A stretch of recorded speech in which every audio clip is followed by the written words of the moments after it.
नमस्कार, मैं हूं अवनींद्र आशुतोष। आपका बहुत बहुत स्वागत है हमारे ख़ास कार्यक्रम छू लो आसमान में। आसमान वही लोग छू पाते हैं जिनके अंदर एक जज्बा होता है और जिनकी ज़मीन बहुत मजबूत होती है। और एक बहुत प्रचलित एक शब्द है बहुमुखी प्रतिभा। आज हम आपको एक ऐसे ही इंसान से मिलाने जा रहे हैं जिन्होंने वाकई ये सिद्ध किया है कि बहुमुखी प्रतिभा का मतलब क्या होता है। आज हम बात करेंगे विभा रानी जी से, जिन्होंने लेखन के क्षेत्र में, अभिनय के क्षेत्र में, प्रोडक्शन के क्षेत्र में, स्वास्थ्य के क्षेत्र में इस तरह से जागरूकता फैलाने का काम किया है और अपनी प्रतिभा का दर्शन कराया है। इसीलिए लोग उनको रानी कहते हैं, क्योंकि इनके अंदर प्रतिभा है। आज इनका नाम होना चाहिए था प्रतिभा की रानी, लेकिन आज हम विभा रानी के नाम से इनको जानते हैं। विभा जी, आपका बहुत बहुत स्वागत है। धन्यवाद। ये बताइए कि आप लगातार जिस क्षेत्र में काम कर रही हैं, उसके बाद भी हम लोग देखते हैं कि कभी आपको अवार्ड दिया जाता है, कभी आपको लेक्चर के लिए बुलाया जाता है। एक साथ इतना काम कैसे कर लेती हैं? आशुतोष जी, बस एक कहावत होती है, जहाँ चाह वहाँ राह। और मैंने ये सीखा है अपनी माँ से जी कि जीवन चलते रहने का नाम है, और आपकी जितनी भी समाई है, जितनी भी आपकी क्षमता है, कुव्वत है, जिस जिस क्षेत्र में काम करने की, वहाँ आप जरूर काम कर सकते हैं। और मैं वही करने की कोशिश करती हूँ। और एक एक जो आपकी यात्रा में एक जो शब्द जुड़ गया है, गोनू झा के किस्से, जी। ये तो बहुत मतलब ऐतिहासिक कदम कहा जाएगा। इसका मतलब ख्याल कब आया कि मुझे भी इस पे कुछ करना चाहिए? देखिए, मैं मिथिला से हूँ, मैथिली मेरी मातृभाषा है, और मिथिला और मैथिली के लिए जो कुछ मैं कर सकूं, ये करने की इच्छा रहती है। मैं मैथिली में लिखती भी हूँ, मैथिली से हिंदी में अनुवाद भी करती हूँ। 6-7 किताबें, अनुदित किताबें हैं साहित्य अकादमी पुरस्कार विजेताओं की। मेरी अपनी कहानी संग्रह और नाटक हैं उसमें। और इसके अलावा मैं मिथिला के जो शादी ब्याह में और ऐसे भी जो गाए जाने वाले गाली गीत, जिसे डहकन कहते हैं, वो मैं गाती हूँ। सिर्फ उद्देश्य ये रहता है कि मैं अपनी संस्कृति को ज़्यादा से ज़्यादा लोगों तक, देश विदेश तक, पूरी दुनिया तक पहुंचा सकूं। लोक पर मेरा बहुत काम है, लोक पर जो फोक जिसे आप कहते हैं अंग्रेजी में, तो उस लोक पर मेरा बहुत काम है। मैंने इसके पहले मिथिला की लोक कथाएं और इस शीर्षक से हमारी एक किताब प्रकाशित हुई थी, जिसमें मिथिला की लोक, जो हमने अपने बचपन में दादी माँ के मुँह से जो हम सुनते आए हैं, नानी के मुँह से, दादी के मुँह से जो किस्से, उसी क्रम में गोनू झा मिथिला की बहुत प्रचलित शख्सियत हैं। और ये दो हमारे यहाँ मैथिली में दो चरित्र हैं, दो कैरेक्टर हैं। एक है गोनू झा और दूसरा हरिमोहन झा का सृजित किया हुआ खट्टर काका।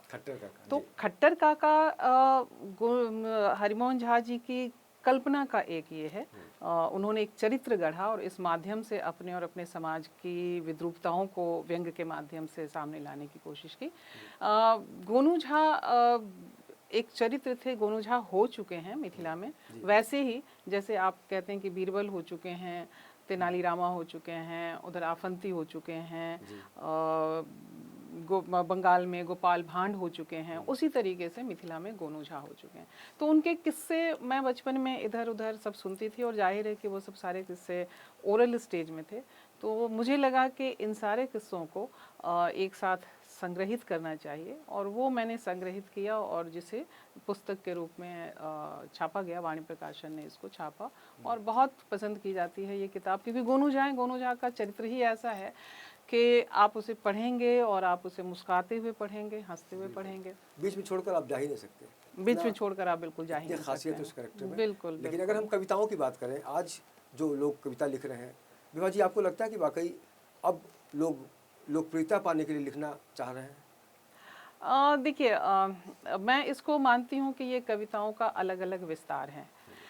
विस्तार इस तरह कि कोई, बहुत से लोग हैं जो बहुत सीरियसली कविताओं पर काम कर रहे हैं, बहुत से लोग हैं जो कविताओं को अपनी अभिव्यक्ति का माध्यम मानते हैं, बहुत से लोग ये हैं कि जिन्हें लगता है कि मैं भी कुछ लिख सकता हूँ या कुछ लिख सकती हूँ, और उसमें उन्हें सबसे सहज लगता है कि कविताओं को अपनी अभिव्यक्ति का माध्यम बनाना। क्योंकि बचपन से ही हमने कविताओं के माध्यम से हमने अपनी आंखें खोली है, अपनी परवरिश पाई है। हर कोई, हम रोते हैं वह भी एक कविता है, माँ हमें जो लोरी गा करके हमें सुलाती है वह भी एक कविता है, अगर वो आ करती है, या कोई भी बच्चे के साथ खेलता है, वो भी एक रिदमिक होता है। हम जब एक बड़े से बात करते हैं तो हम एक बिल्कुल अपने एक औपचारिक तरीके से बात करते हैं, अनौपचारिक बात भी, लेकिन जब हम बच्चे से बात करते हैं तो वो सारी अनौपचारिकता के दायरे टूट जाते हैं, हम एकदम से रिदमिक हो जाते हैं। तो उस रिदम को मुझे लगता है कि हर व्यक्ति के अंदर रहता है और उसे वो अपने अपने रूप में प्रकट करता है। तो मैं नहीं ये मान करके चलती हूँ कि कविताओं का स्वरूप बदल रहा है और ये हो रहा है। हाँ, अब ये है कि माध्यम इतने सारे हो गए हैं और स्वतंत्रता मिली है, लोगों को आज़ादी मिली है अपने आप को अभिव्यक्त करने के लिए, तो लोग उसे अपने अपने तरीके से अभिव्यक्त कर रहे हैं। जी। आज हम अगर महिलाओं की स्थिति की बात करें तो इस देश में प्रतिभाओं की तो कोई कमी नहीं है, लेकिन जिस तरह से उनके साथ व्यवहार किया जा रहा है इस समाज के द्वारा, एक महिला होने के नाते क्या महसूस करती हैं आप? महिलाओं की जो स्थिति है वो तो जाहिर है कि अभी बहुत हम जिसको कहते हैं कि जिसे हमारे यहाँ कहते हैं ना 9 दिन चले अढ़ाई कोस, तो वही 9 दिन चले अढ़ाई कोस वाली बात है। हम आगे बढ़ते हैं और फिर खींच करके हमें पीछे लेकर के पटक दिया जाता है और बार बार ये एहसास दिलाया जाता है कि तुम कमतर हो। तुम जो जैसे सिमोन दे बोवार ने कहा कि तुम सेकंड सेक्स हो, तो तुम सेकंड सेक्स हो, तुम हमसे कमतर हो, और चूंकि हमसे कमतर हो तो अपनी सीमा में रहो। ये सीमा तय करने वाला प्रकृति नहीं है, प्रकृति की देन हम हैं। हम सभी, प्रकृति और पुरुष दोनों मिलकर के ही सृष्टि का निर्माण करते हैं। किसी एक के बिना किसी दूसरे की कल्पना नहीं की जा सकती है। तो स्त्री और पुरुष दोनों की स्थिति एक साथ है और प्रकृति ने दोनों को एक समान बनाया है। एक को शरीर से मजबूत बनाया है तो एक को मन से मजबूत बनाया है, ताकि दोनों तन मन से मजबूत होकर के सृष्टि, समाज और संसार को आगे चला सकें। लेकिन हो गया है कि is a matter of power और गेम ऑफ पावर है, तो यहाँ जिसके हाथ में सत्ता आ गई वो पावरफुल हो जाता है। और स्त्रियों को ये हर बार हर समय कमतरी का एहसास कराया जाता है। उसे हर बार ये कहा जाता है कि तुम औरत हो, उसे ये नहीं कहा जाता है कि तुम इंसान हो।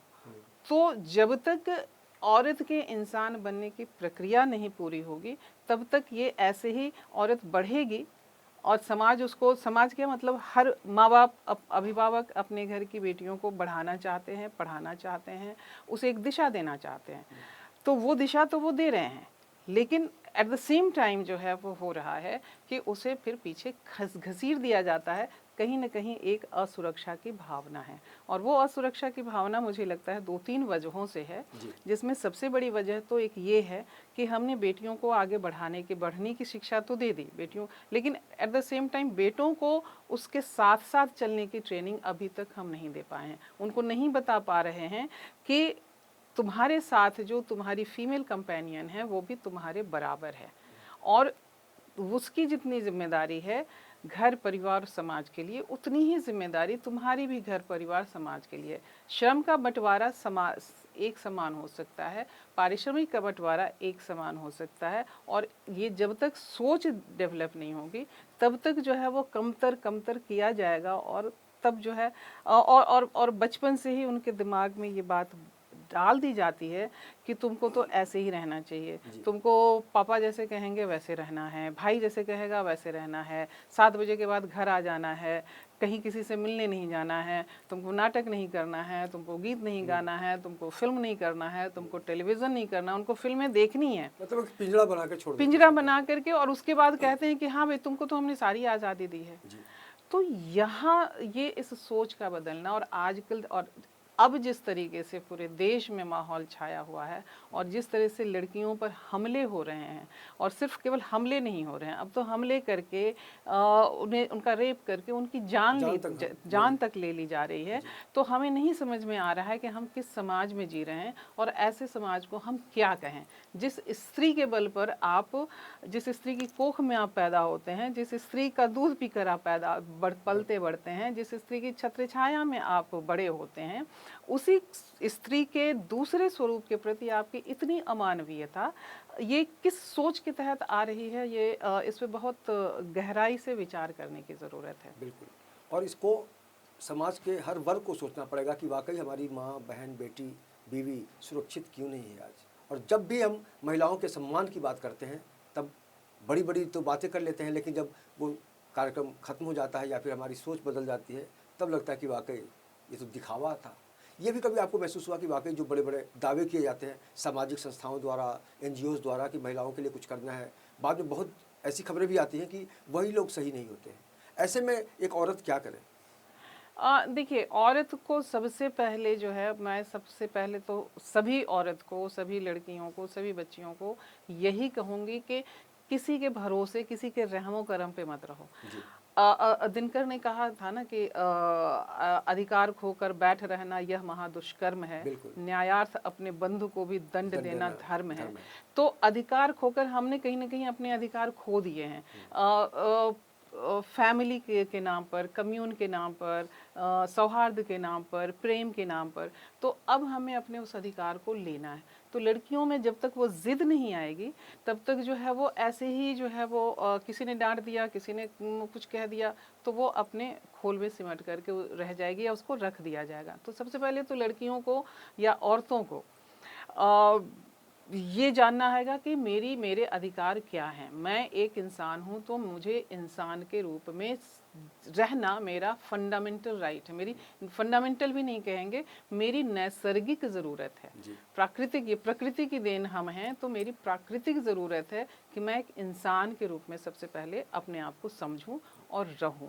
और उसके बाद जो है कि मैं जो करना चाहती हूँ उसके लिए उसको अपना फोकस करना होगा कि मैं क्या कर सकती हूँ, मैं क्या करना चाहती हूँ। और उसके लिए चाहे जितनी भी बाधा है उसको जिद्दी बनना होगा, महाजिद्दी बनना होगा, आगे बढ़ते रहना होगा, जज्बा आगे होना बढ़ते, चाहिए। चाहे जितनी भी बाधा आए।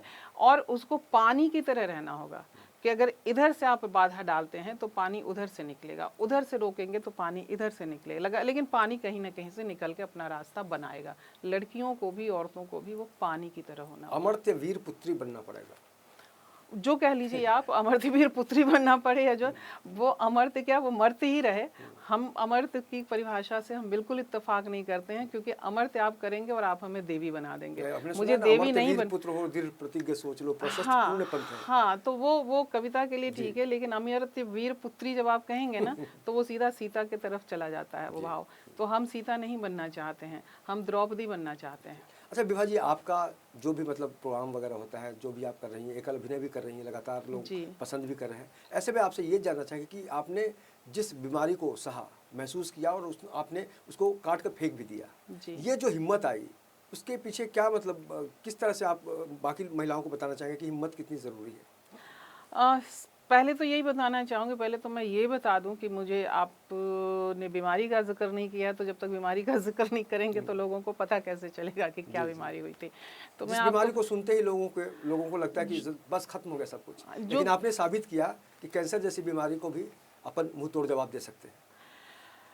जी, तो मैं बता दूं कि मुझे ब्रेस्ट कैंसर डायग्नोस हुआ था, और जाहिर है कि जब डायग्नोस हुआ तो उसका इलाज चलेगा। और उसका मैंने मुझे क्या करना था, ये 2-3 चीज़ें मैंने अपने लिए बहुत क्लियर रखी थी, जिसमें नंबर 1 ये कि डॉक्टर जो कहेंगे, डॉक्टर का जो ट्रीटमेंट प्रोटोकॉल है वो उसको मुझे पूरा करना है। दूसरा ये रखा कि जितने भी जो हैं हमारे जो तथाकथित शुभ चिंतक हैं, वो आकर कहेंगे इस बाबा के पास जाओ, उस धोनी को लो, उस भभूत को लो, उस भस्म को खाओ, मुझे वो बिल्कुल नहीं सुनना है। और तीसरा ये कि मेरे सामने चैलेंज था कि मेरे परिवार में मुझसे पहले 3 लोग कैंसर से जा चुके थे, तो अब या तो मैं भी चौथी बनूं या फिर मैं यहाँ पर रहूं। तो मैंने सोचा कि मैं यहाँ पर रहने का प्रयास करती हूँ। दूसरी बात मैंने ये सोचा कि मेरे सामने 2 ही रास्ते हैं कि या तो अब इस पूरी यात्रा को, इस पूरी ट्रीटमेंट प्रोटोकॉल को, कैंसर बड़ी बीमारी है, आप जानते हैं, खर्चीली बीमारी है, ये भी आप जानते हैं, लंबा समय लगता है, ये भी जानते हैं आप, लगभग 1 साल का समय लगता है। तो मैंने ये सोचा कि ये 1 साल या तो मैं हंस के बिताऊं या मैं रो के बिताऊं। अगर मैं रोऊंगी तो मेरे घर के लोग भी बेचारे जो हैं मुस्काने की भी हिम्मत नहीं कर सकेंगे, तो मैं अपने साथ साथ मैं उनको क्यों तकलीफ में डालूं। तो और हंस करके कोई भी चीज़ आप ज़्यादा आसानी से उसका सामना कर सकते हैं। तो मैंने वो दूसरा रास्ता चुना। और मैंने जो मेरी क्रिएटिविटी है कि जो मैं लिख रही थी, मैं पढ़ रही थी, मैं उस समय इंस्टाग्राम पर 15 सेकंड के वीडियो बनाने की सुविधा होती थी, तो मैं उस पर खूब वीडियो बना करके और मैं उसको पोस्ट कर दी थी। तो खूब पढ़ाई की, जो पढ़ाई बहुत दिनों से छूटी हुई थी, तो खूब किताबें पढ़ी अलग अलग तरह की, खूब लिखा मैंने। और उसी दरमियान मैंने जो कविताएं लिखी, जिन कविताओं को मैंने बाइलिंगुअल हिंदी और अंग्रेजी में एक साथ, समर्थ और इंग्लिश में कैन, उसके नाम से मैंने कविता संग्रह निकाला। और जब मैं इस बीमारी से निकली तो मुझे ये लगा कि अब मैं ऐसा क्या कर सकती, मैं तो निकल आई, बाकी जो लोग हैं वो उनके लिए मैं क्या कर सकती हूँ। तो मैंने ये सोचा कि उस किताब से आने वाली जितनी भी सहयोग राशि है उसे मैं कैंसर मरीजों के इलाज में मैं खर्च करूँगी। और मैं किसी संस्था को नहीं देती हूँ, मुझे जो भी लोग अप्रोच करते हैं वो अपने प्रिस्क्रिप्शन हमें दिखा देते हैं, भेज देते हैं, कहीं से मेल से भेज दें, व्हाट्सएप से भेज दें, और मेरे सामने मेरे पास जितने भी जो भी मेरी सामर्थ्य रहती है, मैं वो पैसे उनके अकाउंट में मैं भेज देती हूँ। और यही हमारे उसका एक तरीका है जो मैंने जो मुझे लगा 2-3 चीज़ें जो है इस दरमियान मैंने की कि ताकि लोग कैंसर से और कैंसर के बारे में अवेयर हो सकें। मैंने फेसबुक पर एक पेज बनाया सेलिब्रेटिंग कैंसर के नाम से, और सेलिब्रेटिंग कैंसर नाम इसलिए रखा क्योंकि सेलिब्रेशन जो है एक पॉजिटिव वर्ड है, शब्द है। जब आप पॉजिटिव शब्द सुनते हैं तो आपके मन में भी पॉजिटिव बात करने की इच्छा होती है। दूसरे मैंने ये देखा कि कैंसर से निकलने के बाद मैं ज़्यादा एनर्जेटिक हुई हूँ। मेरे लाइफ का फिलॉसफी जो है वो लाइफ की फ़िलॉसफी बदली है कि जो कुछ भी है बस यही इस पल में जो करना है कर लो, अगला पल मुझे नहीं मालूम।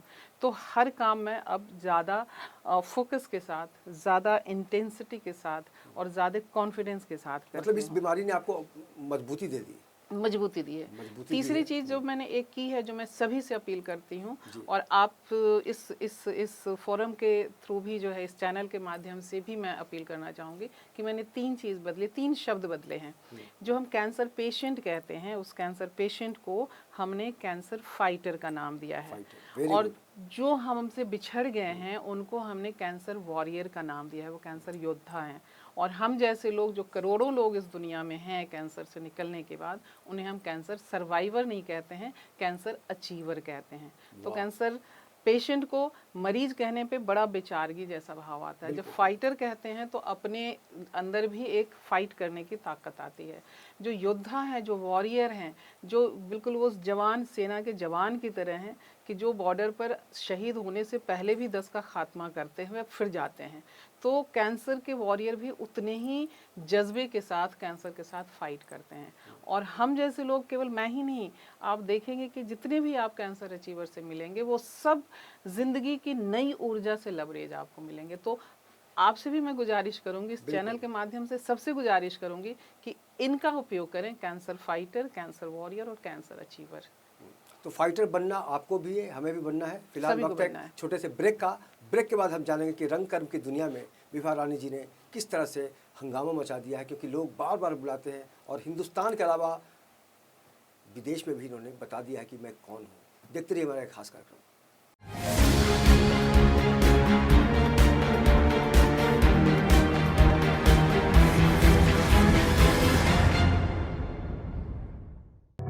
अगर आप बीमार हैं और उम्मीद खोते जा रहे हैं तो जुड़िए नवजीवन से। बताना चाहता हूं कि आप ये दवा लीजिए, इससे आपके शरीर को भी आराम पड़ेगा, आपके जो डिसीज हैं, बीमारी है, उसमें भी काफ़ी फ़र्क पड़ेगा, जैसा मुझे फ़र्क पड़ा है। RT-Dose में पूरा हमारा पेशेंट पूरा नॉर्मल है, अच्छे कंडीशन में है। All the parents who have special kids all over the world to try out scientist Munir Khan's medicine. Body revival, it worked like an अमृत के जैसा काम किया है मेरे मॉम के लिए उन्होंने। In just one bottle I got cured and he is really a savior. पहला डोज मैंने लिया बॉडी रिवाइवल का और मेरे को पहले दिन से बहुत रिलैक्स महसूस हुआ।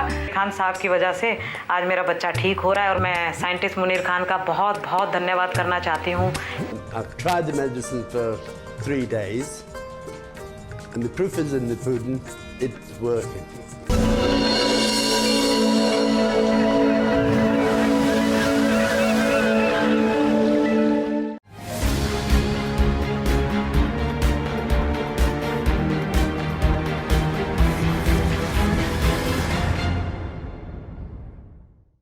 ब्रेक के बाद आपका बहुत बहुत स्वागत है। आप देख रहे हैं हमारा खास कार्यक्रम छूलो आसमान, और आज हम बात कर रहे हैं विभा रानी जी से, जिन्होंने दुनिया के अलग अलग क्षेत्रों में अपनी प्रतिभा का लोहा मनवाया है और मनवाना चाहिए, क्योंकि जिस यात्रा से इन्होंने मंजिल को पकड़ लिया है, कैद कर लिया है, ऐसे में यही समझा जा सकता है कि बस आपके अंदर हिम्मत होनी चाहिए, और हिम्मत है तो सब कुछ अच्छा लगता है।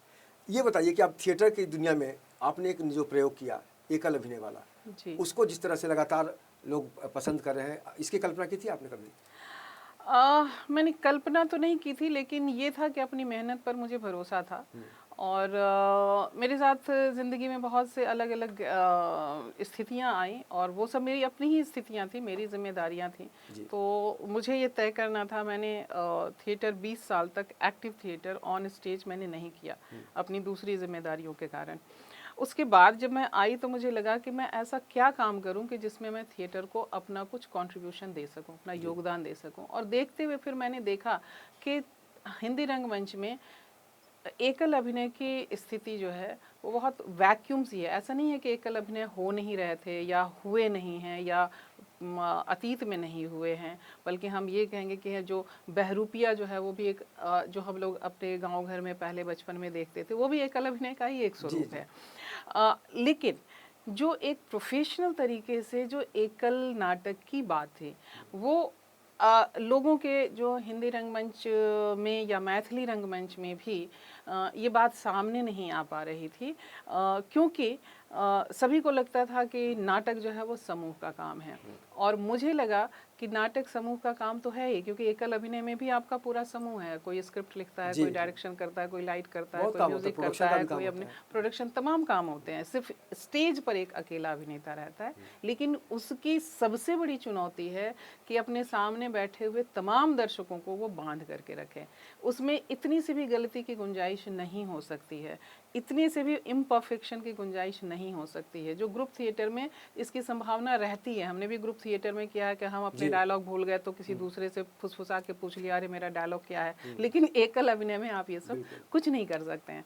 तो मुझे लगा कि मेरे लिए ये बहुत बड़ा चैलेंजिंग है, चैलेंजिंग काम भी है, और मेरे साथ इसके साथ साथ मैं थिएटर को कुछ दे सकती हूँ। और इस तरह से 2007 से मैंने एकल अभिनय और एकल नाटक करने शुरू किए। अभी मेरे 8-9 एकल नाटक हैं जो अलग अलग पूरे देश भर में और विदेशों में भी, जैसा आपने कहा, कि वो नाटक मंचित हो रहे हैं और लगातार हो रहे हैं वो नाटक मंचित। आपको एक बात साफ कर देना चाहूँगा, मैं दर्शकों को बताना चाहूँगा कि फिल्म का जो माध्यम है वो डायरेक्टर का माध्यम होता है, रंगमंच अभिनेता का है। रिहर्सल तक और डायरेक्टर का काम होने तक सब कुछ सही होता है, लेकिन जब एक बार एक्टर चला जाता है, अगर हम एकल अभिनय की बात करते हैं तो समझा जा सकता है कि बहुत आसान नहीं होता है। और जाहिर तौर पर आपको देखकर भी बहुत सारे लोगों को लगता होगा कि वाकई ऐसा करना चाहिए। ऐसे कभी कुछ लोग मिले आपसे? जी।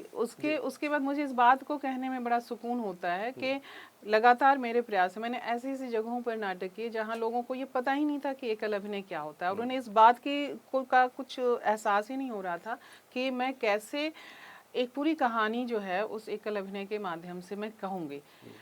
जैसे मैंने जब किया था मैं कृष्णा कृष्ण की, जिसमें मैं द्रौपदी की कहानी कहती हूँ, और उसमें मुझसे लोगों ने यही पूछा कि अच्छा पहले अभिमन्यु आएंगे, अच्छा पहले युधिष्ठिर आएंगे, अच्छा पहले द्रौपदी आएंगी, कैसे आप करेंगे? हमने कहा आप देखें, क्योंकि नाटक वैसे भी विजुअल मीडियम है, आप देखेंगे तभी आप समझ पाएंगे।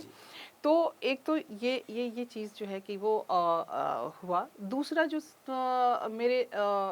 मेरी कोशिश का ये नतीजा रहा कि धीरे धीरे लोग एकल नाटक को सीरियसली लेने लगे, और न केवल सीरियसली लेने लगे बल्कि लगभग हर डायरेक्टर और हर थिएटरिस्ट अपने प्रोडक्शन से 1-2 सोलो नाटक वो करने लगे।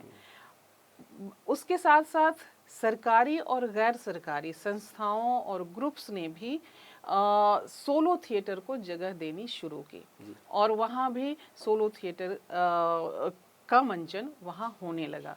तो ये मैं अपने आप को बहुत संतुष्ट मानती हूँ कि मेरा एक जो गिलहरी प्रयास था, उस गिलहरी प्रयास के ये दूरगामी प्रभाव हुए। और आज भी लोग कहते हैं कि हाँ मुझे सोलो थिएटर करना है, क्योंकि सोलो थिएटर के अपने जो चैलेंजेस हैं, बहुत सारे चैलेंजेस हैं, उन चैलेंजेस को जो लेता है वो सोलो थिएटर करता है। गिलहरी से याद है विभा जी कि गिलहरी को आशीर्वाद है भगवान श्री राम का कि बहुत ऊंचाई से गिरने के बाद भी तुम कभी घायल नहीं होगी। तो आपको लगता है कि वाकई आपने जो गिलहरी शब्द का इस्तेमाल किया है आप पर भी लागू हुआ? गिलहरी शब्द का इस्तेमाल मैंने अपने बस केवल प्रयास के रूप में किया है। बाकी घायल तो जैसे आपने कहा है कि मैं बहुत अक्खड़ हूँ, मैं बहुत ज़िद्दी हूँ, अपनी शर्तों पे काम करती हूँ और साथ साथ जो है महिला हूँ, तो गिराने के प्रयास तो जो है वो समाज में तो होते ही रहते हैं।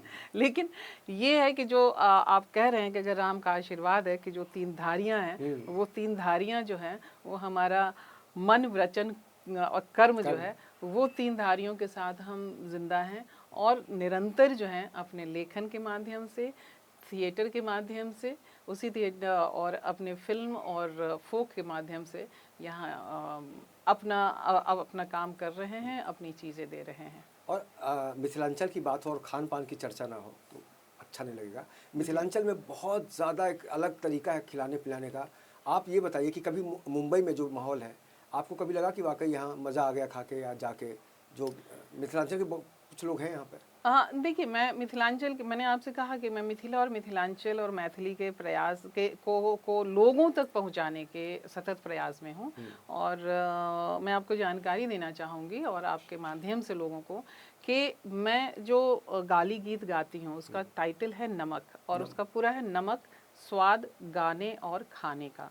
तो जब मैं वो प्रोग्राम करती हूँ तो उसके साथ साथ आफ्टर द प्रोग्राम वो जो गाली गीत का जो प्रोग्राम है उसके बाद मैं मिथिला की डेलिकेसी लोगों को सर्व करती हूँ। वाह वाह। और मेरा इंस्टाग्राम पर मिथिला मावल नाम से मेरा इंस्टाग्राम ब्लॉग है जिस पे मैं मिथिला के खाने की जानकारी उसमें मैं देती हूँ। और बहुत जल्दी मैं मिथिला मावल किचन में शुरू करने वाली हूँ जहाँ लोगों को ठेठ ऑथेंटिक मिथिला फूड वो मिलेगा। वो कोई होटल या रेस्टोरेंट जैसा में नहीं, वो किचन फ्रॉम द होम रहेगा कि आर्टिस्ट मतलब Mithila delicacy from the artist, वो उस तरीके से जो है वो उसको हम अभी जल्द ही शुरू करने वाले हैं। और ओकेजनल उसको करेंगे जिसमें मिथिला के फोक फेस्टिवल्स जो हैं, लोक उत्सव, वो उस पे और उस समय क्या बनाए जाते हैं और वो एक अलग बिल्कुल अलग डिज़ाइन के साथ वो रहेगा जिसमें हम उस उत्सव के बारे में बताएंगे,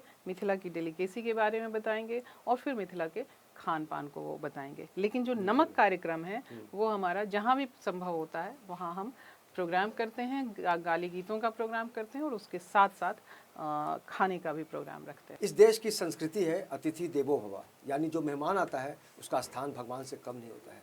स्वागत में लोग क्या कुछ नहीं करते, लेकिन क्या आप जानते हैं कि विभा जी जब स्वागत करती है तो गाली सुनाती हैं? सुनिए इनके मुखारविंद से सुनिए कि वाकई स्वागत करने का जो तरीका है वो कितना पारंपरिक है, कितना ग्रेट है। विभा जी। मैं गालियों से स्वागत किसी का नहीं करती। नहीं, आपका गाली गीत से मैं स्वागत करती हूँ क्योंकि गाली और गाली गीत में बहुत फर्क है। और ये गाली गीत मेरा नहीं है, ये हमारी मिथिला की परंपरा है। और ये मिथिला की परंपरा राम से शुरू होती है। राम जब शादी करने आए थे सीता से तो उन्हें भी गाली दी गई थी और उनके लिए कहा गया था कि भाई दशरथ गोरे हैं, कौशल्या गोरी हैं, तो आप कैसे काले हो गए।